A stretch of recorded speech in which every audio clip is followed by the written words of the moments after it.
মাথার উপর বাড়তি মার্কিন শুল্কের চাপ, খবরের শিরোনামে নেই স্বস্তি। ১ আগস্ট থেকে যুক্তরাষ্ট্রে ভারতের সব রপ্তানি পণ্যে কার্যকর হচ্ছে ২৫% শুল্ক। এমন দুশ্চিন্তার খবরে মাথায় হাত ব্যবসায়ীদের। মার্কিন বাজারে পণ্য ঢুকতে হলে ভারতকে গুনতে হবে অতিরিক্ত ২৫% শুল্ক।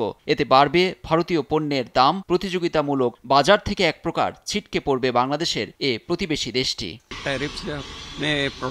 শুল্ক আরোপ হলেও যুক্তরাষ্ট্রে ভারতীয় পণ্যের কয়েক গুণ দাম বেড়ে যাবে। তখন তারা আমাদের পণ্য কেনার আগ্রহ হারিয়ে ফেলবে, হুমকিতে পড়বে বাণিজ্য। এ নিয়ে আমাদের এখনই প্রতিবাদ করা উচিত। মোদী সরকার মার্কিন কর্মকর্তাদের সঙ্গে দর কষাকষি করলেও সমাধান আসেনি, নয়তো আমাদের ব্যবসায় মারাত্মক প্রভাব পড়বে। কেউ কেউ মনে করছেন ট্রাম্পের শুল্ক নীতিতে উল্টো তার দেশের বাজারেই নেতিবাচক প্রভাব পড়বে। বিভিন্ন দেশে শুল্ক আরোপের জন্য ট্রাম্প বিশ্বজুড়ে যে আইন চাপিয়ে দিক না কেন, তার দীর্ঘমেয়াদে ভালো ফল আসবে না। ট্রাম্প তার নিজ স্বার্থেই এসব করছেন, যা যুক্তরাষ্ট্রের জন্য ক্ষতির কারণ হবে।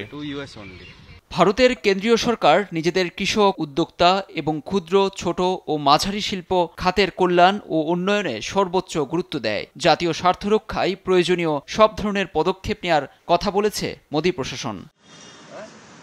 লুৎফর কবির, নিউজ ডেস্ক, দেশ টিভি।